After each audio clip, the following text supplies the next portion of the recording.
As ações de revisão bancária estão super em alta e o que não vai faltar é demanda para você. Mas você saberia, analisando o contrato bancário do seu cliente, quais são os abusos ali praticados? No vídeo de hoje, eu vou te mostrar quais são os 5 principais abusos bancários praticados nos contratos de empréstimo e financiamento, tal como você consegue identificá-los para conseguir ingressar com a ação e ajudar o seu cliente. Meu nome é Luiz, eu sou analista de suporte aqui de CJ, e antes de partir para o conteúdo, não se esqueça de curtir esse vídeo, ativar o sininho para ficar por dentro de toda a novidade do mundo jurídico e também de comentar. Vamos partir para os 5 principais abusos bancários. A primeira abusividade presente nos contratos de financiamento e empréstimos bancários está referente aos juros remuneratórios ou compensatórios. Esses juros eles podem ser cobrados pelo banco. Não existe abusividade pela cobrança desses juros, porém deve ser observado 3 pontos específicos para você verificar se existe abusividade ou não na aplicação desses juros remuneratórios. O primeiro é referente se o contrato tem previsão na taxa de juros remuneratórios. Alguns contratos não têm a previsão, ou seja, qual o valor de juros remuneratórios deve ser cobrado.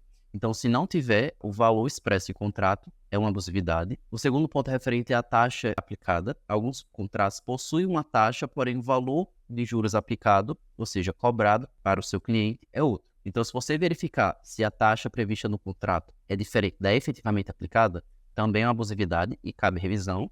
E o terceiro ponto é referente à taxa de juros remuneratórios em comparação à média de juros estabelecida pelo Banco Central, o BACEI. Se você verificar que a taxa aplicada no contrato do seu cliente é superior à taxa média informada pelo BACEN, então cabe uma revisão por abusividade desses juros aplicados. Como, por exemplo, aqui, um contrato de empréstimo pessoal, no qual a taxa prevista no contrato é 3,65 ao mês, e a taxa média de juros do BACEN, nesse mesmo período e tipo de contrato, é 1,75. Então, dá para perceber que esse contrato possui abusividade referente aos juros remuneratórios, então caberia uma revisão nesse ponto. O segundo ponto é referente aos juros de mora. Os juros de mora são cobrados quando há atraso no pagamento. Também não existe nenhum tipo de abusividade na cobrança dos juros de mora, porém existe um valor que é estabelecido para os contratos bancários não regulados por lei específica. Esse limite é de 1% ao mês e 12% ao ano, segundo a súmula 379 do STJ. Então, se você verificar que os juros de mora no contrato do seu cliente é superior a 1% ao mês, então cabe também uma revisional nesse ponto, tendo em vista que esses juros de mora é abusivo. O terceiro ponto é referente à cláusula sobre comissão de permanência.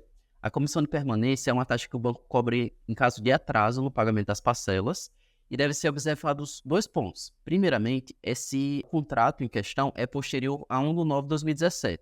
Por quê? Se o contrato for posterior a essa data, então não pode ser cobrada a comissão de permanência. Se o contrato do seu cliente for posterior a essa data e existir a cobrança de comissão de permanência, então está ocorrendo uma abusividade e cabe a revisão para a retirada dessa comissão de permanência paga pelo seu cliente. Caso o contrato seja anterior a 1 de nove de 2017, é necessário verificar 3 pontos. Primeiramente, se existe a previsão expressa no contrato sobre a cobrança dessa comissão de permanência.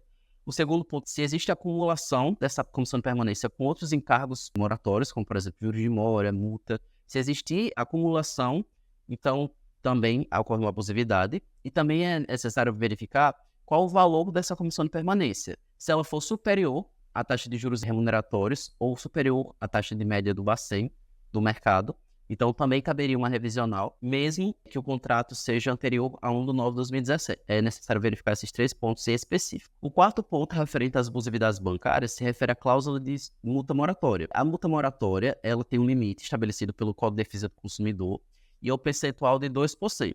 Ou seja, se você verificar se no contrato do seu cliente possui uma multa moratória com um valor superior a 2%, então também cabe uma revisional nesse ponto, tendo em vista que existe uma abusividade na cobrança dessa multa moratória. O quinto ponto necessário para se verificar, referente à abusividade no contrato bancário, é referente à cláusula sobre tarifas bancárias.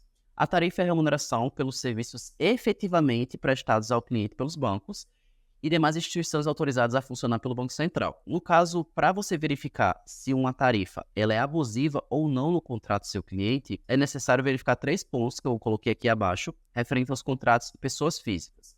O primeiro ponto, se essa tarifa ela é prevista no contrato. Se ela não estiver prevista no contrato, ou seja, estiver claro ali a cobrança dessa tarifa, essa tarifa é abusiva e pode ser retirada por uma revisão. Se ela foi efetivamente prestada pela instituição, então se realmente o banco prestou o serviço no qual essa tarifa se refere, Se não tiver prestado, então realmente caberia uma revisão referente a essa abusividade e também se ela está na lista do Conselho Monetário Nacional. Se essa tarifa não estiver nessa lista do Conselho Monetário Nacional, então também caberia uma revisão, tendo em vista que ocorre uma abusividade, tendo em vista que a tarifa bancária cobrada não está no Conselho Monetário Nacional. Bom, pessoal, esses foram os 5 principais abusos bancários presentes nos contratos de empréstimo e financiamento.